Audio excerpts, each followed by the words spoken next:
Welcome back to Tao Twang. I'm Dave. Got a one chord groove here. It's G7, kind of going up to that C, but it's more of a riff on the G.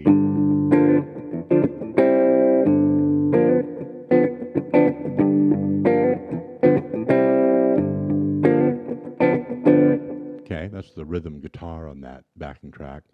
And then, doctored this one up a little bit with the bass and drums and stuff. So, got a little bit more going on with the backing track today. And that allows us to kind of, I don't know, lay back more with what our phrasing of our soloing. And that serves us well with this lesson because what we're really focusing on today is ex- alternating major pentatonic and minor pentatonic. And doing that in a pretty methodical way the first couple times I did it in that demo. And then I kind of let myself go a little bit and made it flow a little bit more seamlessly. So, I'll start with the kind of essential part of this, which is the concept that, now I'm talking about G major and minor pentatonics in this case, okay, is that they're both very useful and sound really good over a one chord progression like this. And in progressions that are more sophisticated than this also, or that have more chords and changes. But the way to really kind of see it plainly, one good way is to just hang out on this one chord. Now, minor pentatonic for G. Okay, and the other, I only used two positions really in that demo, and the first one was that kind of standard form right there on the G, root position. And then up here, I did a little.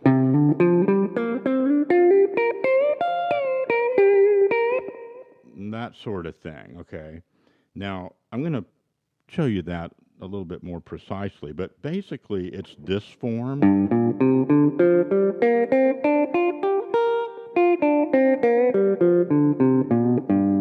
And this one.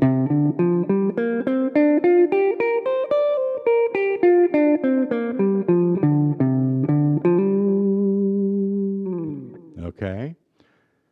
So get those under your fingers. I know they're called, I guess that would be the shape one, and then you're starting on the root. This one starts on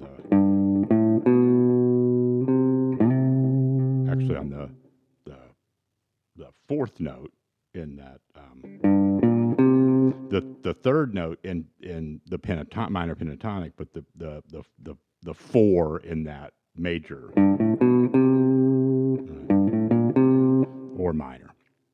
Don't get confused about that. It's just those two basic shapes, right? So you're playing the same note sequence, just starting on a different place.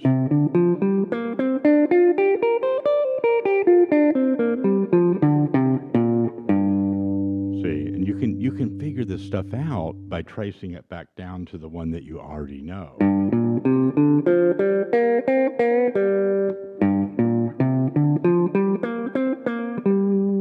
See how that process works? This is really important.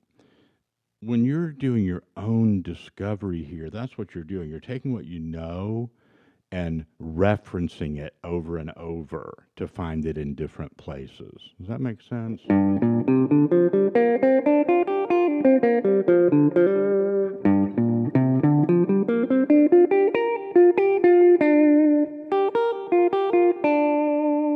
Okay.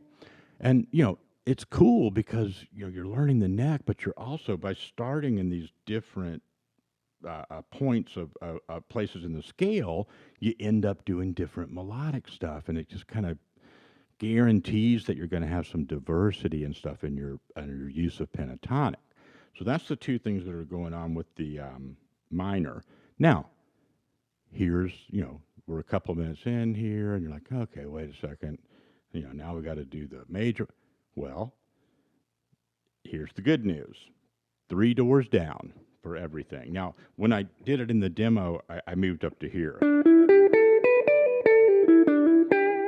Right. And just didn't do it on the open nut down here. But if we take this, put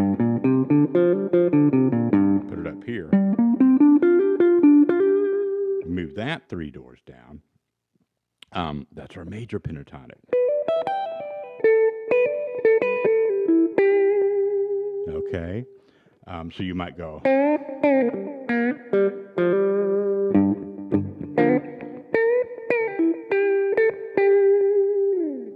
Does that make sense? Same thing. It's sort of like if you went.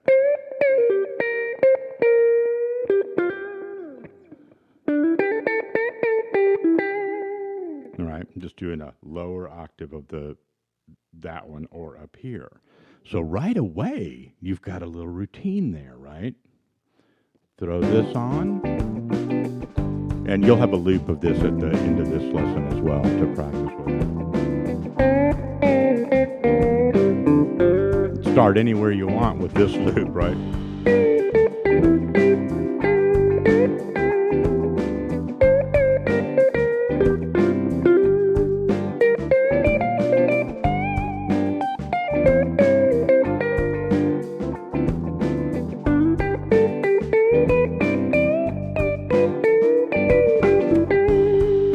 Okay, so that's working out pretty good.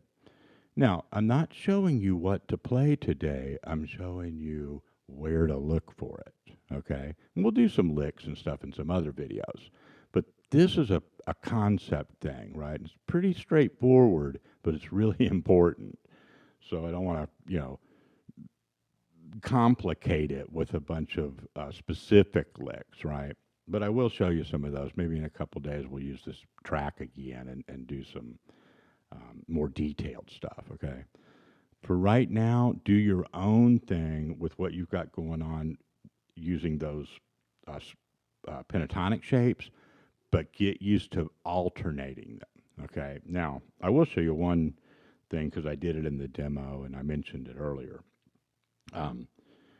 If when we do the this pattern,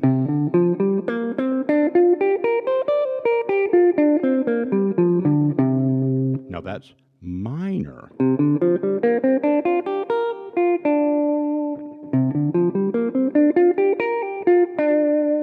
See how that's the same notes?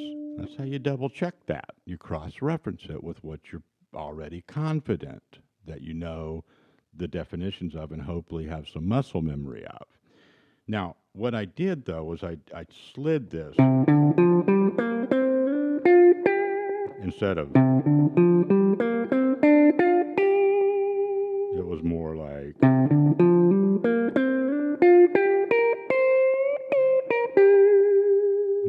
similar as what you might do here.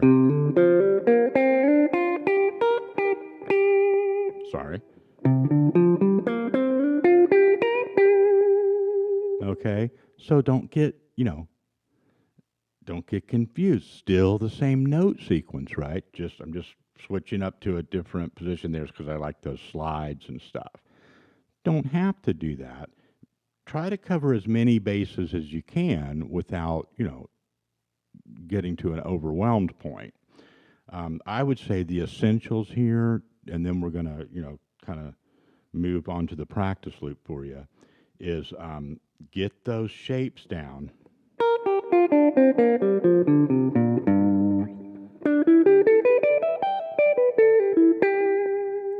And be able to move them, alternate them.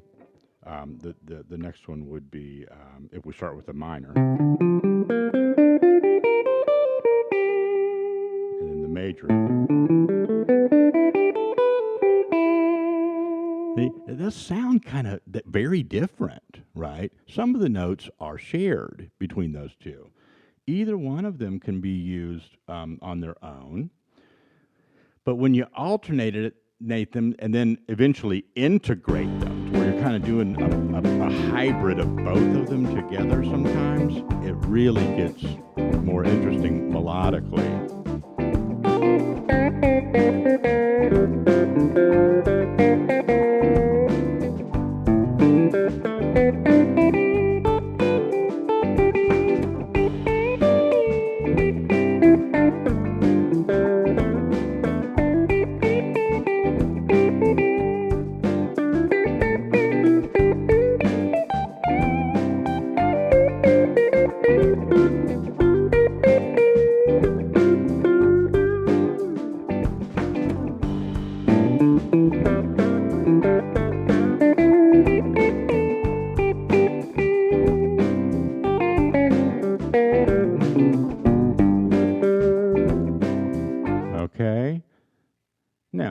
was just throwing around a lot of notes there, but they were all in those shapes and patterns. And so do your own thing with that. You don't have to play at that speed of notes either. You can do some simple phrases.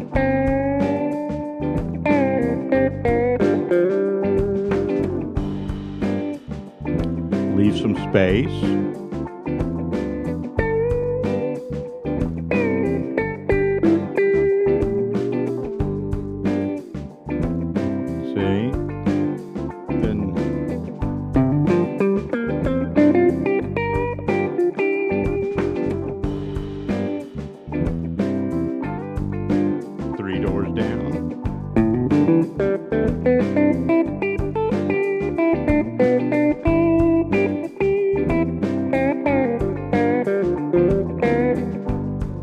See that? Well, that was a major one. Then I went down and did a minor of a different shape. See how they mix together?